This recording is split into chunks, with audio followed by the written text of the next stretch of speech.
Bom dia, pessoal, tudo bem? Primeiramente, muito obrigada pela presença de todos vocês aqui hoje. Muito prazer, eu sou Isabela Garçom Monteiro, sou arquiteta de soluções aqui na AWS. Para quem não me conhece, eu trabalho especificamente no setor educacional com as EdTechs. Estou aqui na AWS há quase 3 anos agora. E curto muito esse tema de Analytics, faço parte da nossa comunidade técnica de Analytics aqui dentro da AWS.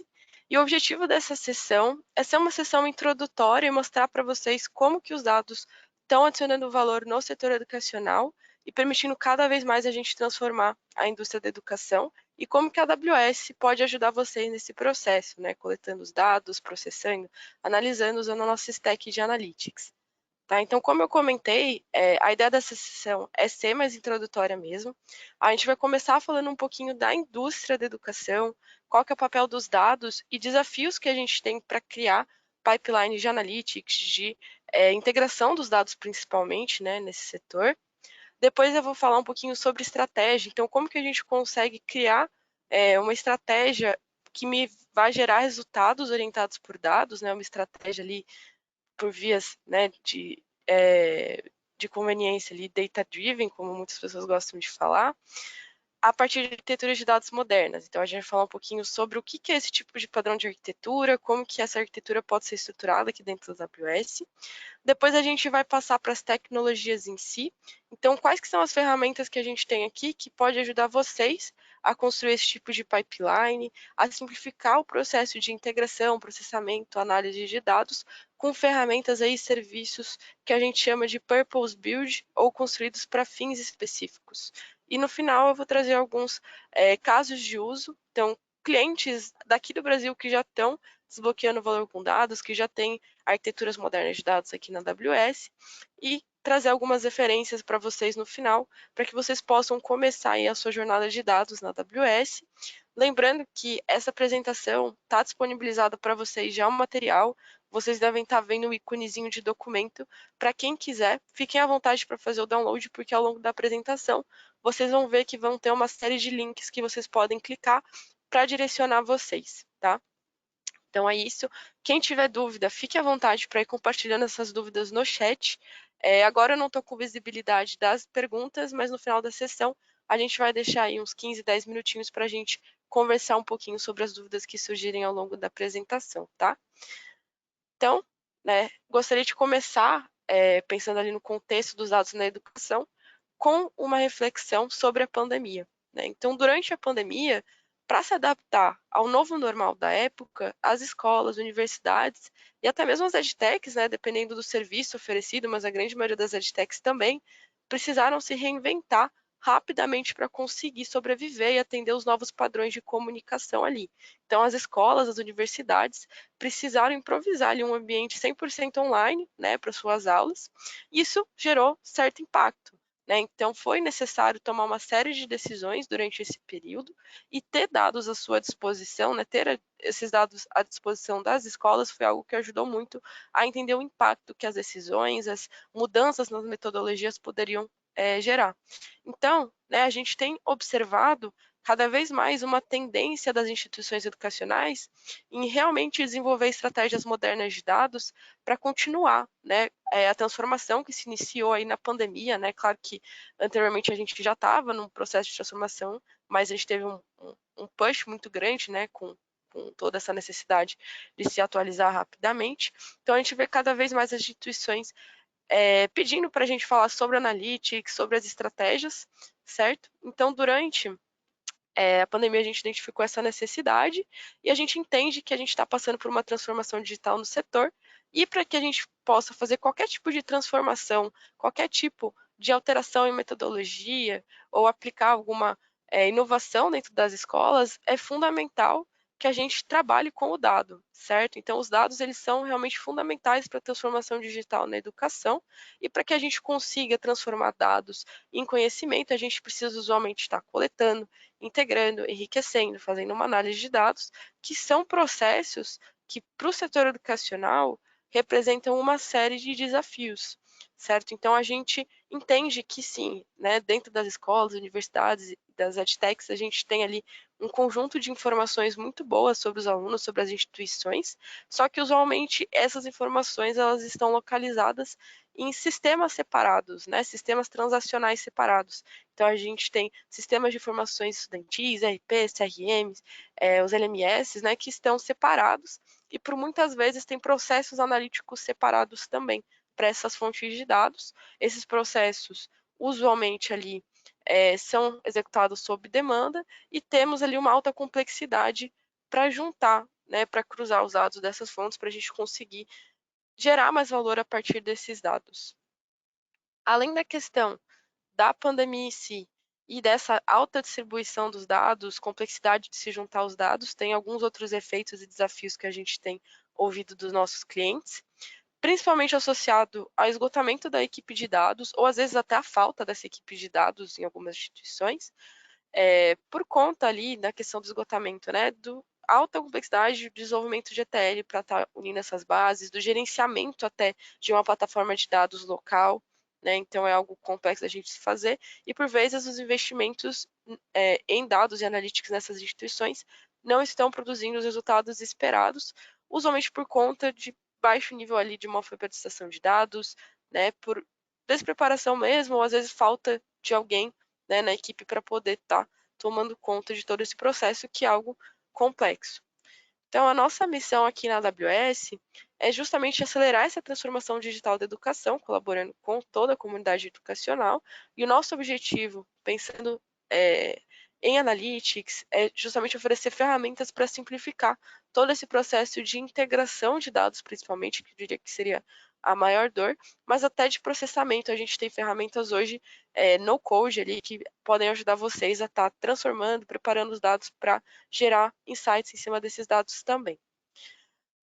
E aqui eu trouxe alguns exemplos de como que o dado pode gerar valor para vocês aí no contexto educacional. Vou citar alguns, né? Então, pensando ali na privacidade e na segurança, a gente pode ter uma melhor visão operacional do nosso sistema, garantir que os nossos sistemas estão seguros, monitorando ali os logs desses sistemas, por exemplo, em bases para fins específicos também. Detecção de fraudes, né, em processos de matrícula, em processos de provas online, por exemplo, é algo que a gente pode estar trabalhando. Personalização para estudantes, acho que tem sido, do meu lado, né, que atendo as edtechs, o que mais tem sido requisitado ali, como que eu consigo pegar o conteúdo do meu LMS, fazer uma curadoria desse conteúdo, fazer um tagueamento para eu poder fazer sugestões assertivas, ou como que eu faço essas sugestões mais assertivas, uma aprendizagem adaptativa, ou ali como que eu posso ter um resultado antecipado do meu aluno, fazer o treinamento de um modelo de evasão, ou um modelo que consiga identificar um aluno que está tendendo a ter uma reprovação, pensando ali na questão da otimização de custo, né? Como que eu consigo estar fazendo uma monitoração de desempenho dos meus sistemas para eu saber se eu estou realmente consumindo toda a capacidade computacional que eu estou provisionando, qual que é a performance que eu estou tendo, né? Se eu estou tendo algum tipo de gargalo também. Tem a questão dos smart campos, tornar os campos mais inteligentes ali, aí, principalmente com as ferramentas de IA. E toda a questão de pesquisa e desenvolvimento, a gente tem muita infraestrutura aqui na AWS para ajudar a fazer altos processamentos ali, quando a gente fala de estudos. E aí tem, né, várias ferramentas nessa stack para ajudar a atender essas capacidades chaves, o que é importante a gente fazer com esses dados para gerar esse valor na ponta, que é justamente análise em tempo real, fazer uma consolidação dos dados. Então, como que eu unifico esses dados? A gente tem ferramentas para isso também. Inteligência artificial e machine learning, também temos uma série de ferramentas, e para governança de dados também. E passei bem rapidamente pelos pontos, porque o objetivo durante essa sessão é justamente apresentar as ferramentas que vão simplificar todos esses processos para vocês.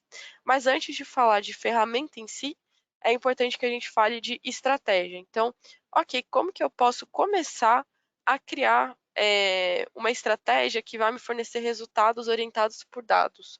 Como que eu posso, né, uma dúvida comum, né, me tornar uma organização informada por dados, ou data-driven, né, como é mais conhecido ali a terminologia em inglês. Acho muito importante a gente desmistificar esse conceito, porque, né, para você alcançar esse nível, né, de maturidade com os dados, a gente tem, né, um grande pipeline ali para a gente conseguir atingir esse nível, pensando que uma empresa data-driven é aquela organização que vai usar os dados como ativo para impulsionar a inovação e criar insights acionáveis para turbinar a experiência dos seus clientes para que eles demandem mais. A gente vai estar falando de uma empresa com alto nível de maturidade, onde, né, é fundamental se trabalhar com os dados o tempo todo, quase como uma linguagem dentro da empresa. E aí uma informação bem interessante é que 85% das empresas hoje querem ser orientadas por dados e 37% são bem-sucedidas, eu diria que ainda, né, por conta desse nível de maturidade. Então a gente tem esses diferentes níveis e qual que é a mensagem, né, que tá tudo bem a gente começar pequeno e ir aumentando ali, desenvolvendo a nossa plataforma de dados até alcançar aquele nível de data-driven. Então a gente tem vários níveis de maturidade, começando desde o data aware, que é aquela empresa que ainda não tem uma estratégia muito bem definida, apenas utiliza alguns reports em Excel para fazer uma análise mais manual ali dos dados, já para uma empresa que começa a trabalhar com estruturas de um data warehouse, e dashboards interativos, para uma empresa data save, onde a gente começa a introduzir o conceito já de trabalhar com dados em diferentes formatos, estruturados, não estruturados, começar a trabalhar com o data lake juntamente com um warehouse, até ali um data driven, onde a gente tem uma democratização total do dado, um acesso livre, tá? Então, o importante é que tá tudo bem a gente começar pequeno e evoluindo mais para frente. Ok, então quais que são as estratégias possíveis pensando ali num cenário de analytics, né? Então, além do cenário de educação, a gente tem desafios comuns para qualquer empresa quando a gente fala em analytics e cenários que a gente tem observado também, principalmente associado ao grande volume de dados que a gente tem hoje. Então, cada vez mais, a gente tem o volume de dados, de fontes e tipos de dados crescendo constantemente, e por consequência, né, com esses diferentes formatos de dados, os diferentes tipos de consumidores também. Então, hoje a gente tem muitas personas diferentes dentro de uma empresa precisando acessar os dados e personas, inclusive, que não têm o perfil técnico. Então, como que a gente consegue fornecer um acesso fácil para esse tipo de pessoa também? E aí tem a questão de que, ao mesmo tempo que eu preciso ter essa questão de conseguir armazenar dados em grande volume, de forma ágil, eu quero estar sempre pensando ali numa performance que seja consistente em otimização de custo. Então, como que eu consigo fazer isso? Tradicionalmente, a gente tinha as estratégias de data warehouse. Então, um warehouse, nesse modelo, a gente geralmente vai estar extraindo dados do sistema de origem e transformando isso num esquema relacional, porque um warehouse nada mais é do que um banco de dados relacional, usualmente com formato colunar ali para otimizar uma análise, mas a gente tem ali que processar esse dado antes que ele seja armazenado, certo? Então, primeiro a gente vai definir um esquema para esse dado, armazenar no warehouse e depois poder executar relatórios, inteligência de negócios em cima desses dados. E usualmente, né, a gente tem certa dificuldade em trazer dados que são semi-estruturados ou não estruturados para esse tipo de estratégia. E aí a gente vai acabar criando silos de dados com esquemas diferentes para esses tipos diferentes de dados. E aí, na prática, o que, que acontece, né? O warehouse vai representar uma estratégia muito boa para alguns casos específicos, quando eu preciso de uma alta performance, mas essas bases de dados, elas exigem um grande investimento inicial, né? Principalmente porque elas têm acoplado ali o armazenamento da computação. Então, conforme eu vou crescendo, pensando num cenário de Big Data, onde eu tenho um grande volume de dados sendo gerado o tempo todo, dados em streaming, um warehouse acaba saindo uma solução muito cara, porque a gente precisa escalar esse armazenamento junto com o poder computacional. Então, para resolver esse problema, surgiu o conceito de um data lake, né? O data lake ele se apresenta aí como uma solução mais escalável do que um warehouse, e ele se apresenta como um repositório que é flexível, porque eu posso armazenar o dado em qualquer formato, e extremamente seguro, que permite a gente governar, descobrir, compartilhar e analisar dados estruturados e não estruturados em qualquer escala com a ferramenta da sua escolha.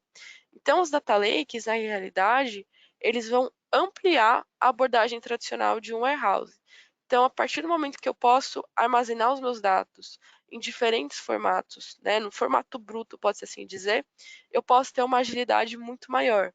E isso foi essencial para permitir cenários onde eu tenho, de novo, grandes volumes de dados sendo gerados o tempo todo, onde eu não preciso antes processar o dado para depois colocar ele numa base de dados ali como um warehouse, por exemplo. Eu posso armazenar os meus dados em seu estado bruto, processar ele depois e depois mover para um sistema analítico como um warehouse, por exemplo, né? Ou utilizar qualquer outro tipo de ferramenta. O Data Lake ele representa ali uma forma de economia, porque diferentemente do warehouse, a gente não vai ter mais aquele forte acoplamento entre armazenamento e computação. Então, no Lake a gente está pensando só no armazenamento do dado, e aí o poder computacional eu vou consumir sob demanda. Então, a ideia é que a gente armazene os dados lá e interaja ali com as diferentes ferramentas de analytics que a gente possa precisar conforme a nossa demanda para consumir o dado diretamente ali do meu lake. Então, representa uma forma muito mais econômica de escalar. E a gente pode estar escolhendo ferramentas tanto de analytics quanto de machine learning para estar processando esses dados dentro do data lake, tá? Então, né, ambas as estratégias são boas, né, mas cada uma tem as suas particularidades, fazendo aí uma comparação entre um e outro, só para retomar o que eu acabei de explicar. No Lake, a gente vai ter dados em qualquer tipo de formato, né, um dado pode ser desestruturado, semi-estruturado e estruturado. No Warehouse, a gente vai estar trabalhando apenas com dados estruturados. Por conta dessa questão de eu poder armazenar os dados em qualquer formato no Data Lake, a gente tem o esquema definido no momento da leitura. Então, quando eu for fazer um processamento do dado ou quando eu for fazer uma análise desse dado que está no meu Data Lake, usualmente a gente precisa catalogar esses dados, né, para a gente não correr o risco de tornar esse lake em um pântano de dados, né, que seria ali um lake onde eu tenho os dados armazenados, mas eu não sei exatamente o que eu tenho ali, quais informações que eu posso utilizar e ter à minha disposição. E um warehouse, pelo contrário, né, como eu comentei, o esquema definido no momento da escrita, né? Então, acho essas principais diferenças. No Lake a gente tem separação entre armazenamento e processamento, o que é muito bom para a otimização de custo. E no warehouse a gente tem esse forte acoplamento aí. Então a gente tem os benefícios e as dificuldades. Então no warehouse a gente não vai ter ali o suporte de dados de arquivos diversos e desestruturados e o alto investimento que a gente precisa ter. Já o Lake, por conta da gente ter ali os dados armazenados em qualquer formato, a gente não vai garantir ali a qualidade e consistência dos dados. E sozinho, né, ele não faz nada, a gente precisa de outras ferramentas. Então, para aproveitar o que tem de melhor em cada uma dessas estratégias, surgiu o conceito de uma estratégia de dados modernas ou de uma arquitetura de dados moderna, que visa aí unificar o que a gente tem de melhor nas duas, né, possibilidades, trabalhar tanto com Data Lake quanto com Warehouse, quando fizer sentido, e unificar todos os dados, centralizar ali os silos de dados em um único local. Usualmente a gente vai trabalhar com o Lake no centro, eu vou mostrar um exemplo de arquitetura, e tem alguns princípios, né? Então, tá sempre trabalhando com a modernização. Às vezes eu tenho infraestrutura legada, bancos de dados legados localmente, que eu tô tendo um alto custo, um alto investimento, né? Tanto pensando ali no custo da solução, mas no custo operacional disso também. Então, sempre está pensando em modernizar, utilizar tecnologias em nuvem que vão estar gerenciando para você essa infraestrutura. Isso é extremamente essencial. A gente vai falar também de serviços sem servidor, que é algo que aparece bastante nesse tipo de estratégia. E inovação, né? Então, uma vez que eu tenho esses dados processados de forma mais simplificada, eu posso pegar o meu tempo e focar em inovar as experiências, reimaginar os processos a partir das ferramentas ali, por exemplo, de inteligência artificial e machine learning. A gente vai falar sobre isso mais para frente também. Aqui é uma arquitetura bem de alto nível de como que usualmente se estrutura esse tipo de estratégia. Então, a gente tem as diversas fontes de dados que são feita uma injeção dessa fonte de dados em um sistema de armazenamento central, usualmente um data lake. É ideal que esses dados sejam catalogados para a gente ter visibilidade de tudo que a gente tem dentro desse data lake e governados. Então, esse ambiente ele também precisa ser seguro, a gente precisa ter um controle de acesso, uma visão central de tudo que eu tenho lá dentro. E aí, interagindo com os outros serviços de analytics, como o próprio Data Warehouse, né? Posso manter os meus dados mais quentes no warehouse e dados mais de conformidade apenas no Lake, para ter uma otimização de custo, e aí a performance na ponta ali do meu Data Warehouse. Posso trabalhar com serviços de banco de dados construídos para fins específicos, ali para necessidades específicas, né? Então, a gente vai falar dessas ferramentas Purpose Build também mais para frente. E interagir também com ferramentas de Machine Learning. Então, a ideia é que o dado fique se movimentando dentro dessa arquitetura entre os serviços conforme a minha necessidade. Então, o certo não é usar um ou outro, mas sim os dois, né? E todas as outras ferramentas que podem adicionar valor para vocês, pensando ali sempre em trabalhar com ferramentas que reduzam ao máximo a complexidade de gestão desse ambiente. E uma vez que eu trabalho com esse tipo de arquitetura no setor educacional, eu consigo unir ali os diferentes silos de dados para melhorar a experiência do meu aluno. Então, eu consigo tá mesclando as informações do nosso sistema de informação estudantil, do nosso sistema de gerenciamento de aprendizagem, dos dados de operação e os outros sistemas, para conseguir cruzar esses dados e gerar ali aquelas estratégias que eu comentei para vocês de aprendizagem adaptativa, de evasão escolar, de alteração da metodologia, né? Quanto que isso poderia impactar. Então, com esse tipo de arquitetura, a gente consegue ter esse conceito de uma visão 360 do estudante. Eu consigo unir os dados de diferentes sistemas. E aí, como que eu faço para ter esse tipo de estratégia usando a tecnologia da AWS e as nossas ferramentas? Então, a gente tem diferentes pilares e, enfim, boas práticas de segurança, pensando em boas práticas de analytics aqui na AWS. Então, a gente tem aqui a questão de estar trabalhando com data lakes escaláveis, né? Data lakes que consigam ali suportar a sua carga de armazenamento de uma forma simplificada, com um custo muito bom também. A gente vai falar de um serviço que simplifica essa escalabilidade. Tá trabalhando sempre com ferramentas construídas para fins específicos e não usar uma única ferramenta para todas as funcionalidades dentro da minha arquitetura de dados. Isso vai te fornecer uma performance e um custo melhor, usualmente. Tá utilizando serviços sem servidor também. Isso aqui vai te representar uma otimização de custo muito interessante. Eu vou trazer opções serverless que a gente tem de serviços aqui na AWS. Fazer uma gestão da segurança dos seus dados é algo muito importante. Então, no setor educacional, principalmente, que a gente está lidando com dados extremamente sensíveis ali dos alunos, né? Dentro da AWS, a gente tem ferramentas que a gente consegue fazer o mascaramento daquele dado, criptografia do dado, está fazendo ali a gestão de acesso de forma extremamente granular para esse dado, é algo muito importante também. Né? Além da questão da governança unificada ali dos dados, né? Pensando num catálogo central, numa gestão de acesso central ali para controlar os dados que eu tenho dentro do meu lake e da minha arquitetura moderna de dados.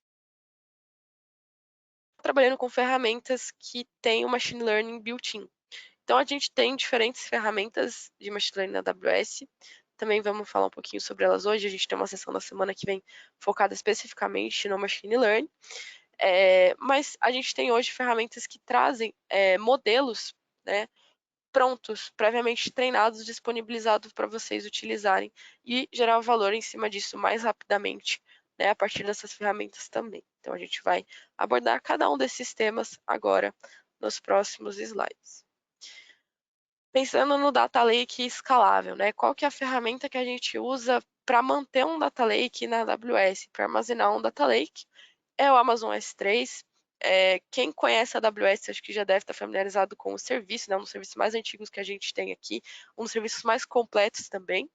O S3, se eventualmente alguém não conhece, ele é um serviço de armazenamento de objetos, tá? Então, quando eu falo de objetos, eu estou falando qualquer tipo de arquivo de texto, imagem, vídeo, backups, logs, qualquer tipo de arquivo mesmo, né? A gente pode estar armazenando dentro do S3 de forma extremamente disponível, durável e escalável. Então, o S3 ele é um serviço sem servidor, a gente não precisa gerenciar nenhum tipo de infraestrutura nesse serviço. Ele faz a réplica do nosso dado, né, que a gente vai jogar ali dentro, entre pelo menos 3 zonas de disponibilidade da AWS. Né, por padrão, ele já faz isso. Então, a gente consegue manter ali uma alta confiabilidade nesse serviço, que os nossos dados vão estar sempre disponíveis ali para a gente acessar. Além dessa questão da disponibilidade e durabilidade, o S3 é um serviço extremamente barato, tá? Quando a gente pensa em grandes volumes de dados, é um serviço muito interessante para isso, até porque, além da questão do serviço em si ser barato, a gente tem estratégias para otimizar o custo, né? Então, é um serviço que permite a gente estar movendo os nossos dados entre camadas mais quentes e frias, de acordo com o perfil de acesso daquele dado. Então, às vezes eu tenho dados que eu mantenho ali só por questões de conformidade, né? É comum num data lake a gente ter camadas diferentes ali, diferentes estágios de dados crus, dados em staging ali, que estão previamente processados, e dados que estão prontos para serem consumidos. Então, esses dados que às vezes estão no seu estado bruto, eu não preciso estar acessando ele com frequência, mas preciso manter esse dado por questões de conformidade, eu posso mover ele para uma camada mais fria, né? Então, eu vou ter um acesso mais demorado para esse dado, mas eu vou ter um custo muito melhor para armazenar esse dado. Então, a gente tem muitos métodos de tornar o custo efetivo dentro do S3 e ele tem um conjunto de ferramentas dentro do serviço em si muito completo, no quesito de segurança principalmente, né? A gente tem como criptografar os dados de forma totalmente gerenciada, habilitar versionamento, fazer ali um object lock, né, para garantir que o nosso dado não vai ser alterado. Então a gente tem muitas funcionalidades dentro do serviço que tornam o S3 a ferramenta principal aí quando a gente está pensando em um data lake, mas mais precisamente no armazenamento em si desse data lake, tá? Daí para a parte de processamento, catalogação do nosso lake, daí a gente já vai trabalhar com outro tipo de ferramentas, que são as ferramentas, os serviços construídos para fins específicos, ou se vocês verem aí o conceito Purpose Build, é a mesma coisa. Então, hoje a gente tem várias ofertas no perfil de Analytics aqui na AWS. Eu vou citar aqui por cima algumas ferramentas principais para que vocês possam entender o que cada uma delas faz e se for algo que faz sentido para vocês, vocês irem atrás também. Todos esses serviços têm as suas próprias páginas públicas, tá? Explicando cada uma, a funcionalidade de cada um. Mas pensando ali, né, nos principais pontos de um pipeline de dados, pensando ali primeiro numa ingestão, né, dentro da AWS, a gente tem ferramentas de migração, tá, de banco de dados, o DNS, eu vou comentar sobre ele um pouquinho mais para frente, mas pensando em dados que são gerados em tempo real, em streaming, né, como é que eu faço a ingestão desses dados aqui na AWS? Então a gente tem duas ferramentas principais para esse caso de uso, o Amazon Kinesis, que é a nossa oferta mais gerenciada, totalmente sem servidor. Ele vem em alguns diferentes sabores que a gente vai falar mais pra frente também. Mas o Kinesis, vocês podem pensar nele como uma ferramenta para ingestão de streaming, totalmente gerenciada, muito simples de se utilizar, tá? Baixíssima complexidade para a gente usar esse serviço. Ou caso vocês tenham preferência, né, pelo Apache Kafka, né, que é um framework open source aí para também gerenciar dados em stream, a gente tem uma oferta gerenciada do Kafka, que é o Amazon MSK. Daí a gente já vai estar trabalhando num ambiente onde a gente precisa fazer um pouco mais de gestão ali da infraestrutura do cluster em si, mas novamente a gente sempre prefere, né, caso a gente não tenha nenhuma particularidade que depende ali do Kafka, estar trabalhando com ferramentas sem servidor, como o Kinesis, por exemplo. Pensando no processamento dos dados, e vamos se aprofundar mais para frente também, mas uma ferramenta que, para quem não conhece, eu acho extremamente recomendável, né, para quem está pensando em trabalhar com dados aqui na AWS, processamento de dados ETL, conhecer o Glue, tá, o AWS Glue. Ele é a nossa ferramenta que serve para todo o pipeline de ETL. Então, ele tem conectores para que você consiga se conectar em diferentes fontes de dados, e ele tem muitas ferramentas para que a gente simplifique o processo de transformação dos dados. Então, ele simplifica a parte de geração de código, tá? O Glue ele vai rodar num ambiente Spark, totalmente gerenciado, sem servidor também, e ele gera código em Python, né? A gente pode trabalhar tanto em Python quanto com Scala dentro do Glue para estar fazendo a transformação do dado. E ele tem ferramentas como o Glue Studio e o DataBrew que simplificam muito o processo do desenvolvimento mesmo de ETL. Então, às vezes, para quem não tem tanta expertise, para quem tem expertise também pode usar só o ambiente e gerar o próprio código com o Glue, mas para quem não tem tanta expertise, é um serviço muito interessante também, porque a gente tem ferramentas no-code totalmente visuais, onde a gente consegue gerar o nosso próprio código ETL, tá? Então, é uma ferramenta muito importante aqui na AWS. Além do ETL, outro ponto bem legal do Glue é a catalogação. Então, ele tem ali os crawlers que permitem a gente estar fazendo uma catalogação automática do nosso data lake, tá? Que está no S3. Então, ele consegue mapear os esquemas dos nossos datasets que estão armazenados no S3 e salva isso num catálogo para que a gente torne esses dados consultáveis, tá? Lembrando que no data lake a gente tem um esquema definido no momento da leitura, né? E a partir da catalogação a gente consegue alcançar isso. Outro serviço de processamento muito utilizado é o Amazon EMR, ou Elastic Map Reduce. O EMR, ele já é uma plataforma bem mais flexível, que vai trazer ali um ambiente Hadoop, né, também gerenciado pela AWS. Ele simplifica o processo de provisionamento de um cluster de Hadoop com as ferramentas que você precisar. Então, se você precisar de uma ferramenta alternativa ao Spark, né, outras ferramentas, o EMR ele provavelmente tem suporte a essas ferramentas e a gente consegue estar submetendo os trabalhos de transformação, até se fizer sentido estar armazenando um tipo de dado num cluster de Hadoop, o EMR pode servir para esse caso de uso, então é uma ferramenta mais robusta, tá? E mais complexa de se utilizar do que o Glue, por exemplo, mas atende muitos casos de uso também. E o Athena, quando a gente pensa em processamento com SQL, também pode ser utilizado. Então, o Athena, para quem não conhece, é uma ferramenta que permite a gente consultar dados que estão no S3 utilizando SQL padrão. Tá? Então, a gente, de certa forma, pode fazer um processamento também, porque a gente pode armazenar as saídas das nossas consultas diretamente no S3 também com esse serviço. Outro serviço fundamental, né, pensando agora já nas bases de dados para fins específicos, é o Redshift, ela é a nossa solução de data warehousing aqui na AWS. Então, às vezes, eu preciso de uma performance maior, eu preciso de um processamento paralelo, eu quero disponibilizar um warehouse onde eu possa conectar ali as minhas ferramentas de visualizações, de inteligência de negócio. Eu posso estar trabalhando com o Redshift em conjunto com o S3, né?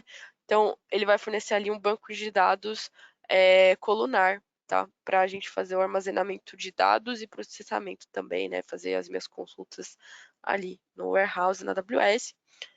O OpenSearch é um serviço de análise de logs e ferramentas de busca. Então, para quem conhece o Elasticsearch, o OpenSearch é uma distribuição open source do Elasticsearch e a AWS tem um serviço que provisiona um cluster de OpenSearch totalmente gerenciado e aí a gente pode estar utilizando ele, por exemplo, ali no Analytics operacional, né? Subir o log de todos os nossos sistemas, identificar se eu estou tendo alguma anomalia e conseguir fazer o troubleshooting mais rapidamente, né? Manter o meu ambiente ativo, por vezes até ter otimizações de custo ali.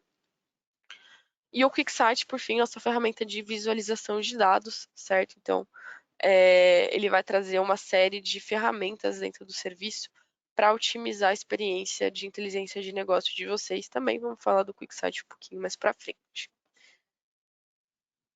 Ok, né? Então, alguns dos princípios da arquitetura moderna de dados é a parte da inovação, né? Trabalhar com ferramentas construídas para fins específicos e também modernização. Então, temos clientes que vêm para a gente perguntando, nossa, como que eu posso simplificar o meu processo de gestão de bases de dados, né, de serviços de analytics que eu tenho aqui localmente, como que eu posso simplificar isso usando a AWS? Então, a gente tem uma série de serviços que vocês podem estar pensando ali na questão da migração, né? Então, para bancos de dados relacionais, se hoje você tem algum banco de dados aí local e você está tendo muito overhead de gerenciamento desse banco, a gente tem serviços que simplificam esse gerenciamento, né?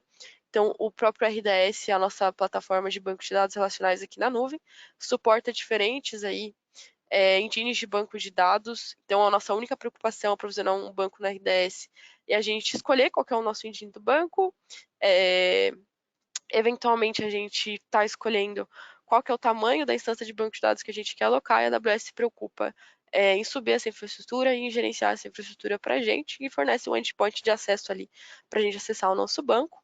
E para quem não conhece, também temos o Amazon Aurora, que também faz parte do serviço do RDS, mas o Aurora, ele é uma engine de banco de dados própria da AWS, extremamente performática, porque ele é um banco de dados que tem um armazenamento aí distribuído, e ele é compatível com as ferramentas de banco de dados open source MySQL e PostgreSQL. Então, se hoje você usa alguma dessas ferramentas, você pode estar pensando em modernizar elas para o Aurora, né, que vai trazer uma performance maior e por um custo melhor. Tá? Usualmente esse é o discurso que o serviço traz, tá? Então ele consegue ter ali até performance melhor e você vai usar ele da mesma maneira que você usa o MySQL e o Postgres hoje. Inclusive a migração é super simples de fazer para o Aurora. Para bancos de dados não relacionais, né, MongoDB, Cassandra, Redis, Memcache, a gente tem algumas alternativas na AWS, né, como o DynamoDB, o DocumentDB, Elasticcache e o Keyspace. Daí a gente está falando mais de bancos de dados não relacionais, né, construídos para fins específicos. Então, da mesma forma que o RDS gerencia, né, a plataforma para que a gente não precise se preocupar com a infraestrutura, esses serviços fazem a mesma coisa, né? Inclusive temos versões serverless aí do próprio DynamoDB, por exemplo. Enfim, os serviços oferecem essa simplicidade. O Redshift a gente já falou um pouquinho, né? Então, às vezes, se a gente tem um data warehouse tradicional, a gente pode estar pensando em migrar esse warehouse para o Redshift. A gente tem ferramentas que ajudam com esse tipo de migração também.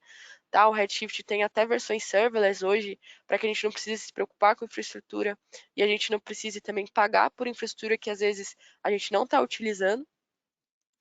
O EMR, né? Então o EMR ele simplifica muito, como eu comentei, a gestão do Hadoop. Então, se hoje você tem algum cluster que você gerencia localmente, o EMR pode ser uma ferramenta interessante para você conhecer. Também tem versão serverless, tá? O OpenSearch, então se hoje você gerencia Elasticsearch ou OpenSearch localmente, OpenSearch seria uma ferramenta interessante para você conhecer. Também agora saiu aí a versão serverless do OpenSearch. MSK, mesma coisa, gente. Se vocês gerenciam Kafka, o MSK basicamente tem um cluster gerenciado de Kafka aqui na AWS. E o SageMaker é uma plataforma de machine learning, a gente vai falar um pouquinho mais para frente, mas se você usa os frameworks mais comuns de machine learning, você pode estar utilizando a plataforma do SageMaker para treinar os seus modelos usando infraestrutura AWS totalmente gerenciada também, tá? Então, aqui apenas alguns insights de como você poderia estar modernizando e otimizando o seu custo usando algumas ferramentas da AWS que podem adicionar muito valor aí para a gestão operacional e gestão de custo dentro da nossa nuvem. Falei sobre as principais ferramentas, tá? Convido vocês a conhecerem todo o catálogo de ferramentas de analytics que a gente tem na AWS. Tá? Então aqui a gente tem uma visão mais geral, né? Então temos ferramentas específicas, bancos de dados específicos que vão além daqueles que a gente comentou, né? Banco de dados time series, para trabalhar ali com blockchain, com banco de dados grafos, a gente tem diferentes casos de uso também. Tá? Então aqui foi só para a gente ter um overview de quantas ferramentas construídas por fins específicos a gente pode ter dentro da AWS. Pensando na questão da segurança e governança do nosso lake na AWS, né? Então eu tenho ali meus dados armazenados no S3, estou processando dado com o Glue, com o Athena, com o EMR. Como que eu faço para fazer a gestão desses dados? Como que eu sei tudo que eu tenho dentro desse lake? Então o Lake Formation, ele é um serviço que tem por objetivo várias funcionalidades, tá?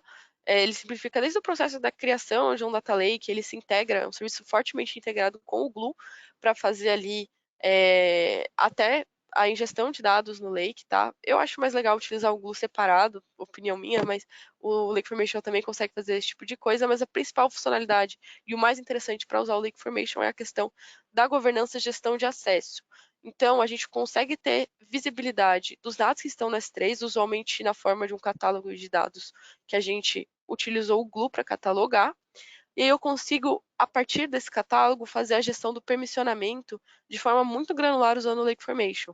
Então, eu consigo, de forma simplificada, estar trabalhando ali com gestão a nível de coluna, a nível de célula dentro do meu Data Lake, tá? E para simplificar, trabalhar ali com o IAM, a gente tem até algo que eu recomendo para quem já está no estágio um pouquinho mais avançado, que é começar a usufruir do Lake Formation para fazer a governança dos dados, o conceito de controle de acesso baseado em tags.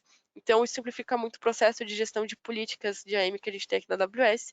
Então, com algumas tags ali no catálogo de dados, a gente consegue fazer a gestão de permissionamento de forma muito simples. E ele traz ali um dashboard, uma visão unificada do que a gente tem dentro do nosso data lake, de como está funcionando o acesso, quais são as permissões que eu tenho de acesso dentro desse lake. Então é um serviço muito importante, tá? Quando a gente pensa em arquiteturas modernas de dados na AWS, né? Usualmente aqui pensando nessa arquitetura, é importante a gente ter sempre o S3 no centro, né, para armazenamento, a gente ter o Lake Formation e o Glue em volta para a gente fazer a gestão de acesso e catalogação dos dados, preparação, e posso usar o Athena eventualmente para consultas, né, pensando ali numa solução 100% sem servidor, e aí trabalhar com as outras ferramentas conforme a minha necessidade, né, tá movimentando os dados aqui entre os serviços, certo? Eu quis trazer um insight para vocês, né? Além do Lake Formation, a gente tem uma ferramenta extremamente nova, foi anunciada agora no reInvent do ano passado, que é o DataZone. Ele ainda não está disponível, tá? Ele está para sair o preview desse serviço, mas ele vai ser um serviço que vai adicionar muito valor.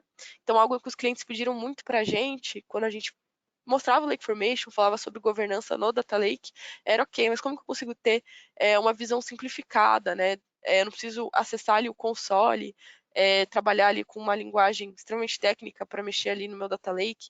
Então, o Data Lake vai ser um portal de analytics unificado, que vai trazer uma visão de todos os dados, mas de uma forma para negócios. Então, a gente consegue ter ali um glossário de negócios para os nossos dados, os dados vão se tornar facilmente pesquisáveis, e para aqueles tipos de personas, né, não técnicas, não precisar ficar acessando o console da AWS, acessar uma plataforma mais fácil para ter ali um autosserviço e poder pedir permissão para os datasets que interessam ela está fazendo uma análise, um processamento. O DataZone vai ser uma ferramenta que vai garantir isso. Para quem já tem um Lake na AWS, eu super recomendo ficar atento aí ao DataZone, principalmente se você tem interesse em fazer compartilhamento de dados entre os diferentes silos aí dentro da sua instituição, da sua empresa, né? É uma ferramenta que está bem à tona. Agora falando um pouquinho de inteligência artificial e machine learning, certo? Se vocês participarem de qualquer apresentação de machine learning aqui na AWS, vocês vão ouvir a frase de que a gente tem a missão, né, de colocar machine learning nas mãos de qualquer desenvolvedor. Então, desde aquela pessoa que manja muito de machine learning, já sabe trabalhar com os frameworks mais comuns de mercado e precisa só de infraestrutura para fazer o treinamento, para fazer a hospedagem desse modelo, até a pessoa que não tem nenhum conhecimento de machine learning, não sabe como treinar um modelo, mas quer utilizar machine learning para gerar insights, para gerar valor para o seu negócio. Então, a gente tem 3 camadas de serviço de machine learning, começando da camada mais inferior ali. A gente vai estar falando dos frameworks da infraestrutura, então a gente tem diversos tipos de máquinas na AWS com GPU otimizadas para inferência, que vocês podem estar utilizando para fazer treinamento e hospedagem ali de modelos dentro da AWS. Pensando ali na camada intermediária, né? Ok, eu quero treinar meu próprio modelo, mas eu quero simplificar esse processo de treinamento de modelo. Então, dentro da AWS, a gente tem o serviço de Machine Learning, que na realidade ele vai se exemplificar em um único serviço, que é o Amazon SageMaker, que se apresenta como realmente uma plataforma para treinamento, né, para o suporte de um pipeline de treinamento de modelos de Machine Learning. Então, eu tenho suporte ali no SageMaker de diversas ferramentas que eu posso utilizar conforme a minha necessidade, eu não preciso utilizar tudo do SageMaker, eu posso usar só o que fizer sentido para mim, que vão me ajudar desde a etapa de preparação de dados até a parte de hospedagem no modelo, monitoramento contínuo e retreinamento desse modelo. Tá? Então a gente tem muitas funcionalidades dentro dessa plataforma e uma interface, né, de desenvolvimento para treinamento de modelos centralizadas, que é o SageMaker Studio, para quem quiser utilizar o SageMaker, é a plataforma principal ali que vai te dar acesso a notebooks para você estar trabalhando com as diferentes ferramentas que a gente tem dentro desse serviço. Tá? Então, alguns exemplos de ferramentas que e valor que o SageMaker pode trazer. Né? Então, pensando na parte de preparação dos dados, a gente tem ferramentas que simplificam a rotulação dos dados, né, como o SageMaker Ground Truth. A gente tem ferramentas, pensando ali no treinamento, que fazem o treinamento automatizado de modelos utilizando o AutoML. Ferramentas que se responsabilizam pela tunagem, né, pela otimização de hiperparâmetros para fazer o treinamento do seu modelo aqui na AWS, até a parte, né, de hospedagem totalmente sem servidor aqui dentro. E aí, para quem não tem muita experiência em machine learning, não sabe como treinar um modelo, não quer treinar o próprio modelo, quer usufruir, né, de modelos previamente treinados, a gente tem essa camada superior, que são os serviços de inteligência artificial, que possuem ali, né, diversas tipos de modelos para diferentes tipos de casos de uso. Então, pensando em textos e documentos, a gente tem serviços que fazem a tradução automática, que fazem processamento de linguagem natural, que fazem extração de texto em imagem, né? Então, se você tem PDFs aí, você quer extrair o texto deles, você tem uma imagem de um documento no momento de uma matrícula, você quer extrair ali o CPF, você quer extrair o RG de um aluno no momento de uma matrícula, o Text Extraction, o serviço pode te ajudar com isso.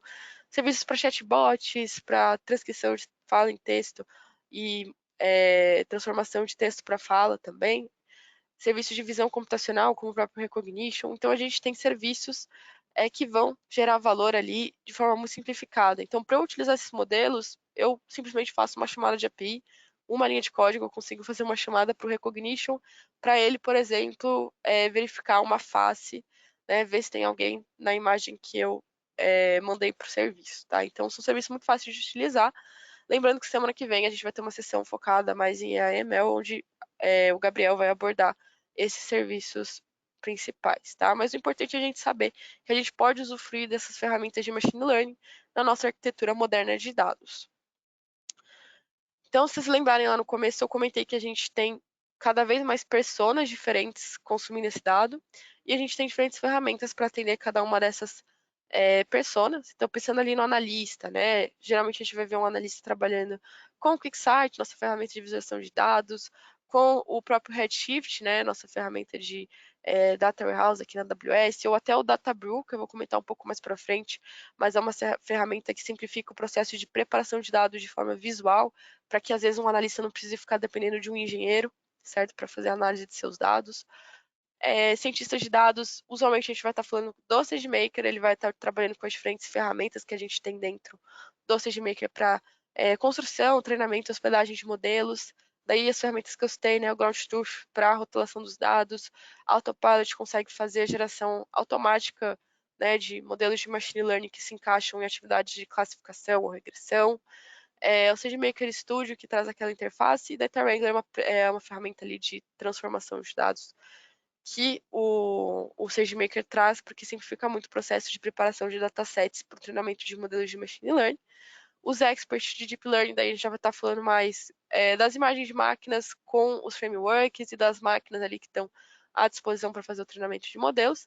E os engenheiros de dados usualmente vão estar trabalhando ali na infraestrutura do Data Lake, manter os dados disponíveis, governados, né? Então a gente vai estar falando mais de serviços como o S3, Lakeformation, EMR, Glue, Kinesis e muitas outras ferramentas, tá? Mas aqui é mais para dar um overview de como as ferramentas conseguem suportar diferentes perfis de dados.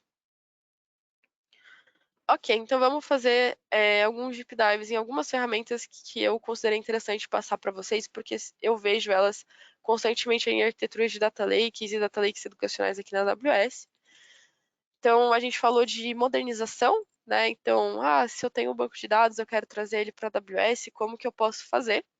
Se for uma migração para uma mesma engine de banco, a gente pode fazer isso com os métodos padrões de backup, né? A gente fazendo um dump ali do banco e subindo na AWS, mas tem uma ferramenta que simplifica esse processo, que é o DMS, né? O Database Migration Service. O DMS, ele serve para esse caso de uso de migração homogênea ou heterogênea. Então, eu tenho um Oracle e eu quero trazer, né, ele para um outro modelo de banco de dados na AWS. Eu tenho um banco de dados, né, MySQL, eu quero trazer ele para um Aurora. Então, o DMS ele simplifica essa migração, essa mudança aí de esquema também. E aí a gente consegue ter, né, um ambiente também gerenciado pelo próprio serviço para fazer essa migração. E o principal ponto do DMS é que ele não deixa suas bases de fonte disponíveis no momento dessa migração. Então, ele pode ser utilizado ali na migração homogênea, como eu comentei. Modernização, né? Eu quero trazer um data warehouse comercial para um modelo do Redshift. Quero trocar isso para um Redshift Serverless, por exemplo, para eu ter uma otimização de custo. Então, o DMS é um serviço que ajuda com isso. E replicação também. Então, às vezes, quando a gente fala de data lake, às vezes a gente tem fontes de dados em outras nuvens, ou locais, ou na própria nuvem da AWS, mas são bancos de dados transacionais, né? Eu não quero focar os meus processos analíticos nesses bancos. Então, o DMS pode ser também uma solução de CDC, ou Change Data Capture, que é basicamente o processo da gente estar continuamente atualizando o nosso lake ou um banco de dados de destino na AWS, a partir das alterações que a gente tem no banco de dados de origem. Então, o DMS serve para todos esses casos de uso. O Kinesis, né, a gente já falou que é um serviço para ingestão de dados em tempo real. Eu só quis dar um overview aqui dos diferentes sabores que ele vem. Então, o Data Streams é a principal versão aí do Kinesis. Ele basicamente permite que a gente crie uma stream de dados na AWS e utilize ela como destino aí de APIs ou serviços que geram dados continuamente. E aí a gente tem outras ferramentas que podem consumir os dados do Data Stream para jogar esse dado no S3, por exemplo, o Kinesis Data Firehose, né? Ele é um serviço que tem por objetivo fazer ali carregar os dados em algum destino, né? O principal dele seria o S3, né? Como no exemplo. O Kinesis Data Analytics já ele tem uma proposta de fazer um processamento em tempo real usando o SQL. Então, É uma ferramenta que simplifica esse processo, ele gera uma streaming e aí a gente consegue, por exemplo, estar fazendo ali uma query SQL em cima dos dados e estar armazenando apenas o resultado dessa consulta para filtrar os dados que eu preciso armazenar no meu lake. E o Video Streams, ele não se encaixa tanto nesse propósito de Analytics, mas é uma distribuição do Kinesis para fazer a ingestão de vídeos em tempo reais aqui na AWS. Então, às vezes, se eu quero fazer um monitoramento de vídeo, um processamento ali, utilizando o Machine Learning, eu posso usar o Video Streams para fazer essa ingestão dentro da AWS. Processamento de dados, daí aqui a gente tem, né, o maior número de ferramentas e acredite, existem mais opções ainda do que eu coloquei aí. A gente tem 3 diferentes tipos de serviço que eu gostaria de comentar, né? Alguns eu já trouxe. Então, pensando no Purpose Build, né, eu já apresentei esses serviços. A gente vai estar falando de ferramentas que são construídas para fins específicos, como o EMR é para o Big Data, né, pensando ali num ambiente Hadoop com com os frameworks que eu quiser instalar dentro daquele cluster. O Athena a gente já vai estar falando em consultas SQL sob demanda em cima do S3, é um serviço totalmente sem servidor. Eu vou pagar somente pelo volume de dados que eu estou escaneando no S3. Às vezes, se eu só preciso executar algumas consultas pontualmente, é um serviço muito interessante de se utilizar. Processamento em streaming, a gente acabou de comentar do Data Analytics, né? Também o processamento SQL, mas em tempo real. E o Glue, né, traz aquela proposta, né? Agora, hoje em dia, o EMR também já tem sua própria distribuição em serverless, né? O Athena também é serverless, mas ele faz ali um ETL num ambiente Spark totalmente gerenciado e faz a geração do código de forma automatizada, faz a catalogação dos dados. Então, ali pensando no processamento, é uma ferramenta bem simples de utilizar e para quem precisar ali de algum apoio na geração do código, também pode estar utilizando o serviço.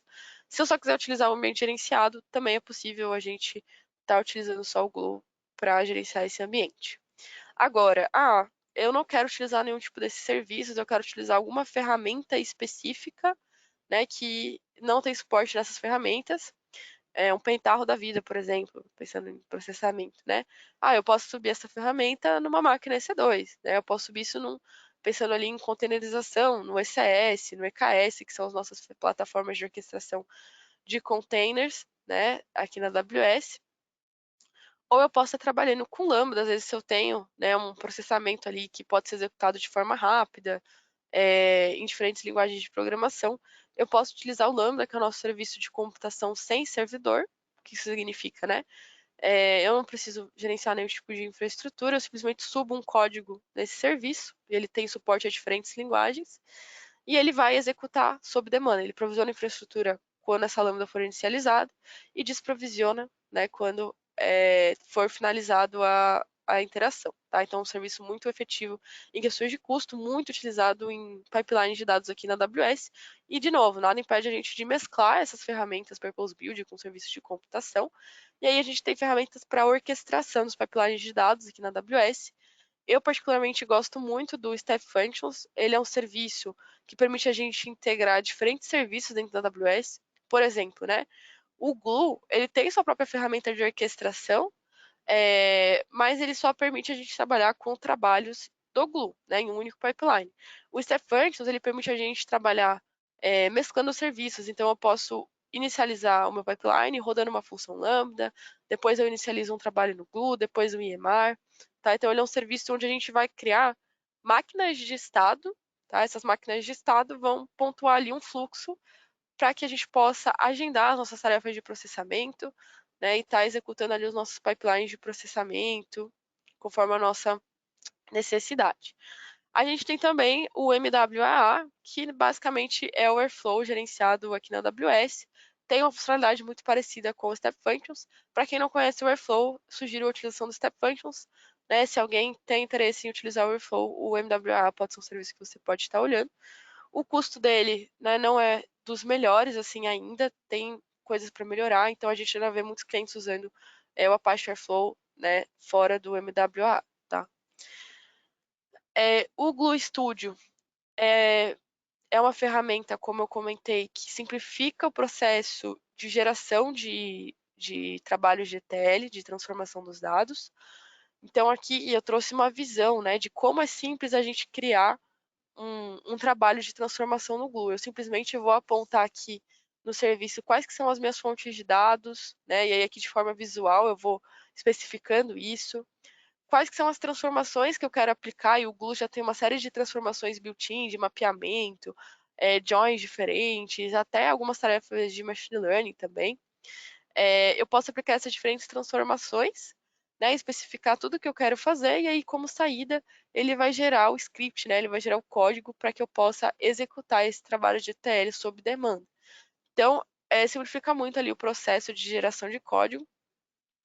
E temos o Databrew, que daí é uma ferramenta mais para focada, né? Vamos pensar que o Glue, pensando ali nas personas, né? O Glue Studio é interessante para o engenheiro de dados, e o Databrew ele é mais focado nos analistas ou cientistas de dados. Então vamos supor que eu só preciso preparar um dataset para um processo de análise ou para fazer um treinamento de um modelo de machine learning, e eu quero fazer isso de forma simplificada, no code.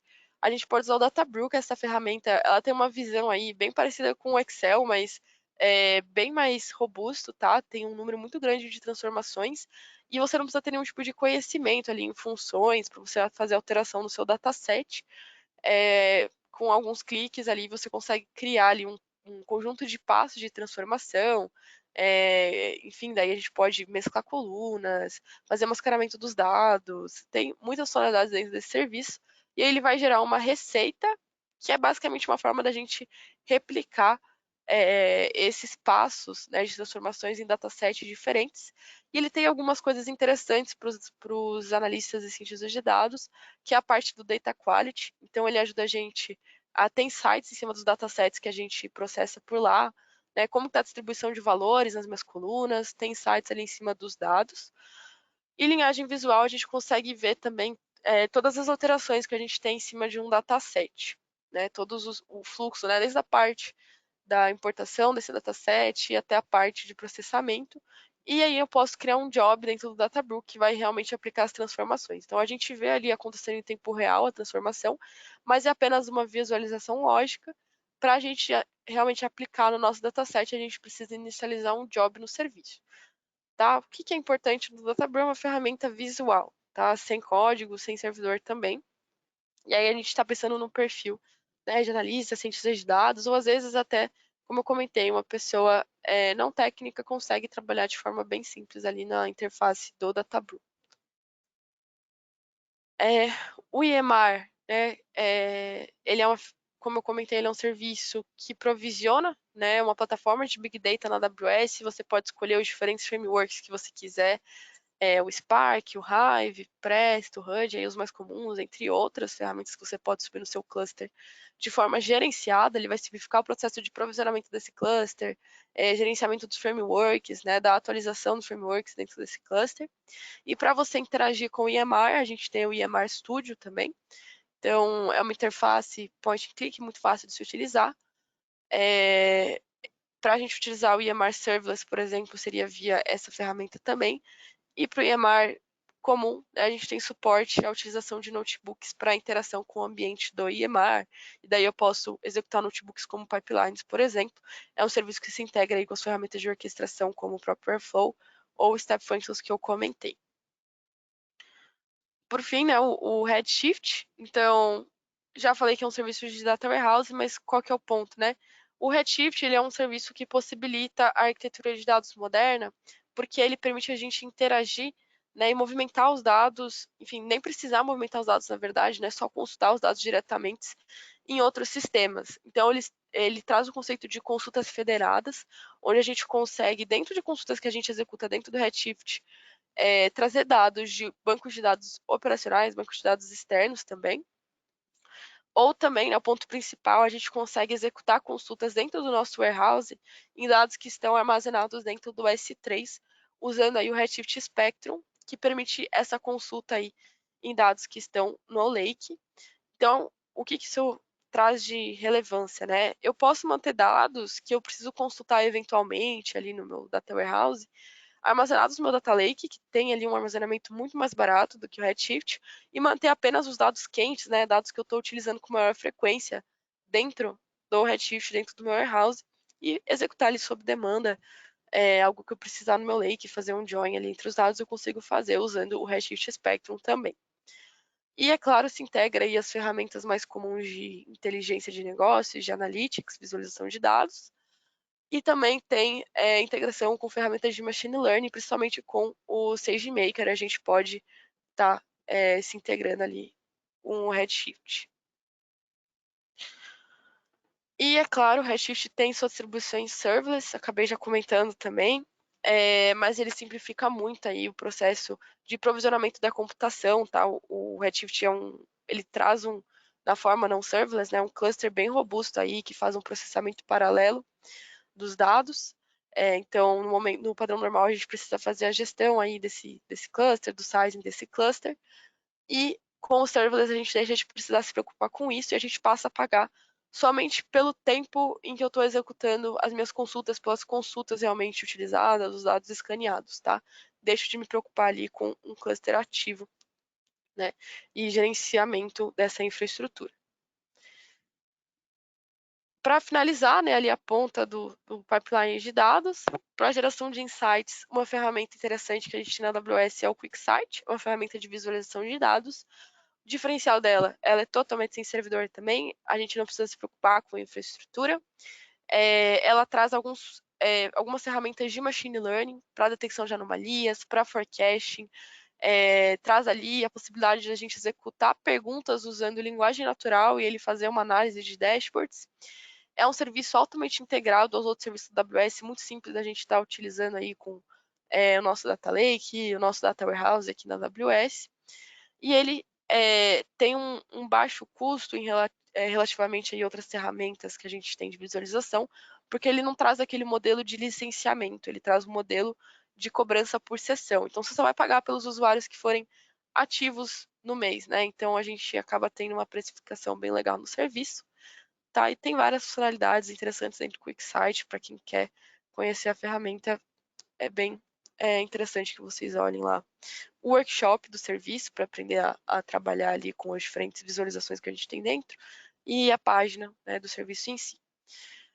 E por fim, né, insights preditivos, a gente pode estar trabalhando tanto com os serviços de IA que eu comentei, que trazem os modelos previamente disponibilizados. A gente pode, por exemplo, analisar as imagens que estão dentro do nosso lake com recognition, fazer a extração de texto de imagens com o extract, gerar áudio dos textos, enfim, são diferentes ações que a gente pode ter usando esses serviços de inteligência artificial, serviços inclusive que permitem a gente treinar modelos de forma mais simplificada para forecasting também, para personalização, aprendizagem adaptativa.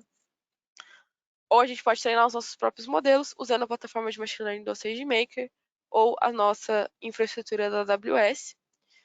Aqui uma visão do SageMaker Studio, tá? Então essa é a visão que a gente tem quando a gente usa a plataforma de machine learning da AWS. E lá a gente tem disponível todas as ferramentas que simplificam o processo de treinamento de modelos e o Jupyter Notebooks ali para a gente interagir via API com o SageMaker e utilizar a infraestrutura da AWS para fazer o treinamento do nosso modelo. E daí isso é muito interessante porque eu posso provisionar várias máquinas para fazer o treinamento de modelo de forma mais rápida, máquinas potentes, né? Isso faz muita diferença. A gente tem a nuvem disponível para fazer esse tipo de treinamento. E, é claro, né, os modelos que estão hospedados no SageMaker, a gente pode estar importando eles no QuickSight para a gente ter a visualização, insights em cima dos modelos que a gente tem também. Para finalizar, né, eu trouxe alguns casos de uso. Então, como que clientes do setor educacional já estão utilizando a AWS para gerar valor com dados? Então, eu trouxe um case aqui da Anima Educação. Para quem não conhece, a Anima é uma das principais organizações educacionais que a gente tem no país. Hoje eles têm mais de 140 mil alunos. E eles têm todos os dados, um pipeline de dados concentrado na AWS. Então, a Anima começou a crescer muito em número de professores e alunos e precisou aí fazer uma série de mudanças em sua infraestrutura de TI. Dentre essas mudanças, eles fizeram a migração e modernização de alguns sistemas importantes para eles, né? Alguns sites da Anima e o próprio LMS deles. E também, né, além dessa questão dos sites, eles fizeram a criação de um data lake que resolvesse os problemas que eles existiam localmente, porque eles tinham um processo de ETL bem difícil de se gerenciar, e todas as análises eram feitas em um banco de dados relacional on-premises, então eles estavam tendo bastante complexidade ali para gerenciamento e custo com com essa infraestrutura.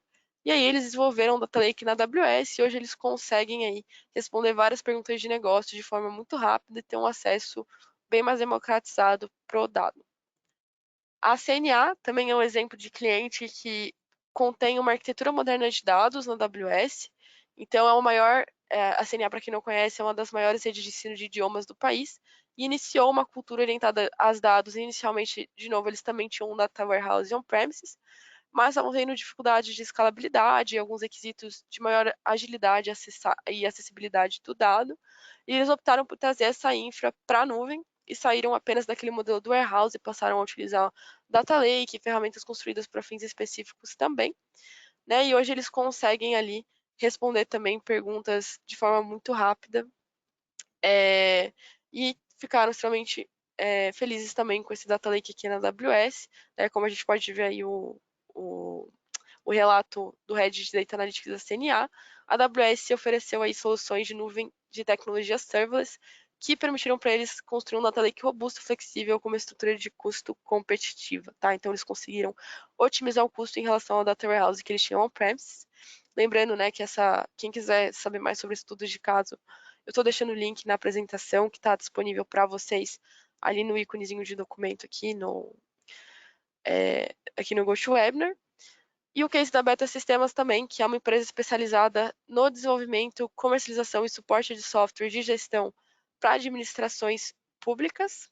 Tá? Então, não é especificamente uma empresa de educação, mas eles criaram uma solução para os seus clientes da educação, que é basicamente fizeram um treinamento aí de um modelo de machine learning para criar previsões e conseguir se antever em situações de evasão, né? Quando corresse um risco de um aluno deixar a instituição, e também previsões de reprovação, para que eles pudessem interferir ali e ajudar o aluno antes que isso acontecesse, mudar a metodologia de ensino para esses alunos. Eles fizeram um projeto piloto lá em 2019. Esse primeiro projeto mostrou uma diminuição de 20% nas evasões e assertividades ali do modelo superiores a 95%, além de um aumento de matrículas na primeira instituição que eles aplicaram esse modelo. Tá? Então é um caso de uso muito interessante aí da Beta Sistemas. Se você está pensando em vir para a AWS, né, aqui são algumas instituições, algumas universidades, escolas e edtechs que já usam a AWS para gerar valor para suas empresas, tá? Para vocês verem, né, a amplitude que a gente tem no mercado hoje. Eu deixei algumas referências interessantes para quem quiser saber mais sobre dados em educação, como criar estratégias, né, ou até mesmo, né, como começar a aprender sobre Analytics na AWS. Ali no final tem o nosso Learning Path de Analytics aqui na AWS. Para quem tiver interesse também, tem um e-book, né, esse e-book que chama A Instituição Guiada por Dados, que foi escrito aí pelo líder de estratégia global da AWS.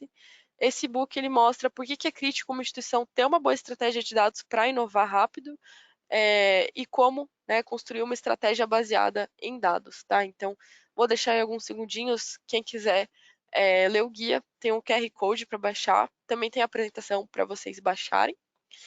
E gostaria de fazer um convite para vocês participarem da nossa sessão na semana que vem também.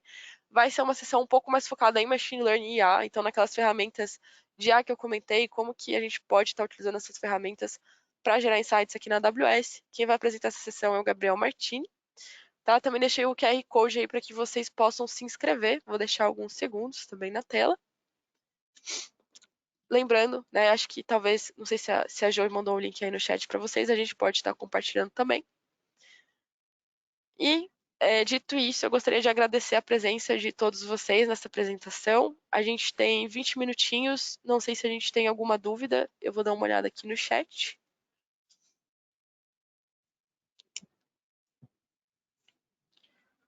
Deixa eu ver aqui as perguntas. Tá, o Bruno, a verdade, a única pergunta que a gente tem aqui é se a gravação pode ser compartilhada. Jô, você sabe se será compartilhada a gravação dessa apresentação? Sim, vai ser disponibilizada no canal da AWS no YouTube. Perfeito, pessoal. Então, sim, será. Será que poderia falar um pouco sobre os custos do DMS? O Leonardo está perguntando. Legal. Bom, o DMS, né, o Serviço de Migração de Banco de Dados da AWS, como que ele é cobrado, né? Dentro do serviço a gente tem alguns conceitos principais, tá? Então a gente vai precisar criar um endpoint de fonte, né? Que basicamente vai ser ali uma conexão, né? Atributos para você fazer uma conexão com o banco de dados de origem. E aí você faz a mesma coisa para o destino, né? Qual que é o seu destino de dados? Usualmente ele pensando no lake poderia ser o S3. E aí o que gera custo nesse serviço? As instâncias de replicação. Então, essas instâncias, a gente que vai gerenciar o tamanho delas, você que vai dizer qual que é o tamanho dessa instância, qual que é o sizing dela, se você quer ela hospedado de forma, né, altamente disponível em múltiplas zonas de disponibilidade. E aí, basicamente, o custo que você vai ter no serviço é o tempo que essa instância fica em execução para fazer a sua tarefa de migração. E aí, basicamente, uma tarefa de migração, você consegue especificar tudo que você quer migrar de uma fonte para outra, alguns esquemas de dados. Basicamente é isso, tá? Eu posso compartilhar também o link da precificação do DMS, tá? Todos os serviços da AWS, eles têm a página de precificação pública, tá? Mas basicamente é isso, é o tempo de ativação ali do DMS. Deixa eu ver aqui a dúvida. Ah, ele perguntou do Pedro. Estou pensando em migrar alguns vídeos, materiais didáticos da minha instituição para o Glacier. São aproximadamente uns 30 teras de arquivos brutos em vídeo. Seria a melhor opção? Tá. Depende, Pedro, depende se esses vídeos eles serão acessados. Por exemplo, né? Esses vídeos que você está armazenando no S3, eles são vídeos que vão precisar ser acessados ali no LMS, né? Vão precisar ser vistos por alunos com alguma frequência? Se sim, daí eu vou te dizer que o Glacier não é uma boa opção. Por quê? O Glacier ele é a nossa camada de arquivamento da AWS. No arquivamento, a gente tem altos tempos de resposta ali para retornar o dado. Então, é mais para quando a gente está pensando em manter um dado por conformidade ou para utilizar, né, se necessário, mais para frente, mas eu não preciso ter um acesso rápido a esse dado. A gente tem respostas aí de horas para conseguir trazer um dado de volta do Glacier. Se esses dados, se esse vídeo você não for utilizar ele para produzir, né, na sua plataforma, no seu site para serviço, somente por questões de conformidade, daí ok você manter ele no Glacier e aí mudar ele para outra camada de armazenamento conforme sua necessidade. Se for para consumir, eu sugeriria você manter esse dado na camada standard mesmo, tá? No máximo na standard IA, né, que é aquela de acesso infrequente, para caso esses vídeos não sejam vistos com muita frequência. Temos algumas outras dúvidas. Se eu uso um banco externo, MongoDB Cloud, por exemplo, toda inserção de dados de um desses serviços não é cobrado? ETL. Só é tarifado quando faço consulta, saída de dados ou depende do serviço? Deixa eu ver se eu entendi a pergunta. Se eu uso um banco de dados externo, toda inserção de dados de um desses serviços não é cobrado, só é tarifado quando faço consulta e saída de dados ou depende do serviço. Então, Fábio, depende muito do serviço que você vai estar utilizando, tá? Então, a inserção de dados, por exemplo, utilizando um DMS, né, de um banco de dados externo, você vai ser cobrado pela instância que está ativa. Né? Ou se você está utilizando o Glue para fazer uma transformação, você vai ser cobrado ali pelo tempo que o ambiente do Glue, né, o ambiente Spark do Glue ficou de pé para fazer essa tarefa de migração para você. Então, vai depender do serviço que você está utilizando. Lembrando que dados de fora para dentro, você não tem o custo aí, né, de data in, né, só de data out, mas você vai ter o custo do serviço em si que você está utilizando para fazer essa inserção na AWS. Não sei se responde sua dúvida. Qual o caminho para quem está começando com a AWS? Existem esses webinars em português? Bom, Juliana, para quem está começando com a AWS, eu diria que assistir esses webinars introdutórios seria uma boa ideia. E a gente tem uma série de treinamentos também, né? A gente tem um time de treinamentos focados na AWS. Às vezes, se uma empresa está pensando em vir para cá, trazer os pipelines de dados, a gente tem treinamentos específicos para a área de analytics também. Eu deixei um link de referência que tem um Learning Path de Analytics que tem, inclusive, alguns materiais que são gratuitos, né, para consumir. A gente tem uma plataforma nossa que é o Skill Builder, que contém uma série de materiais ali para a gente estar consumindo. Tá? Então, eu super recomendo estar estudando serviços, tá fazendo esses cursos para conseguir começar a utilizar a AWS. Algo que ajuda muito é rodar workshop, por exemplo, né? Tomando cuidado aí com os custos, obviamente. Mas para quem está utilizando ou está pensando em trazer um serviço para cá, quiser testar uma ferramenta, a gente tem uma série de workshops públicos disponíveis. Se você jogar no Google, por exemplo, Glue, workshop do Glue ou workshop de Data Engineer na AWS, a gente tem esses workshops disponíveis também, tá? Só lembrando aí, cuidado com os custos na conta de vocês. Acho que é isso, pessoal. Eu respondi aqui todas as dúvidas que mandaram para mim. Não sei se alguém tem mais alguma dúvida, algum comentário. Eu gostaria de pedir, pessoal, todo mundo que for sair, vocês vão receber uma survey no final, né? Uma pesquisa. Quem puder responder, por favor, ajuda muito a gente a estar otimizando esse tipo de evento, tá? Então a gente faz esse pedido para vocês. Surgiu uma dúvida aqui do Nathaniel, ainda tenho tempo para responder. Ah, sobre o OpenSearch especificamente, saberia me dizer os pontos a levar em consideração a escolher o serverless ou não? Legal. Olha, essa dúvida é um pouco difícil. A versão serverless é bem recente, tá? Do OpenSearch. Eu, inclusive, ainda tenho bastante para me iterar aí nas novidades. Mas eu acho que tem muito a ver com a gestão ali do cluster do OpenSearch, né? Então, quando você está num modelo de um cluster não serverless dentro do serviço do OpenSearch da AWS, você ainda precisa fazer a gestão, como no Redshift, né, ali da capacidade computacional alocada, armazenamento alocado, número de nós naquele cluster. Se você já tem um pouco mais de experiência com Elasticsearch e para você, ok, gerenciar esse tipo, né, de serviço, daí tudo bem. O OpenSearch padrão, ele vai te oferecer, né, uma boa performance e efetividade de custo se você estiver gestando ali os seus recursos entre as classes de armazenamento, tá? O OpenSearch eles têm classes de armazenamentos mais frias também para esse tipo de modelo.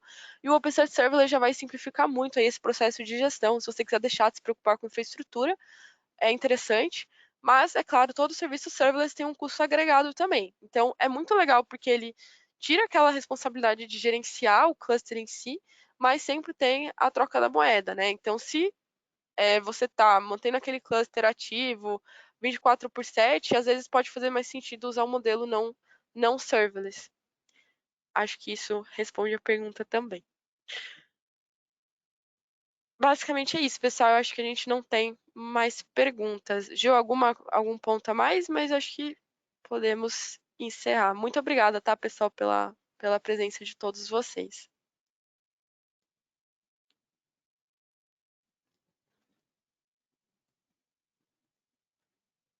Obrigada, pessoal, pela presença. Obrigada, Isa. Pessoal, não esqueçam de fazer o download do conteúdo do PowerPoint, tá? Tá aí no ícone de documento para vocês. Para quem está pelo aplicativo, fica nas opções Mais e Documentos, ok? Legal. Vocês vão receber também por e-mail. Boa.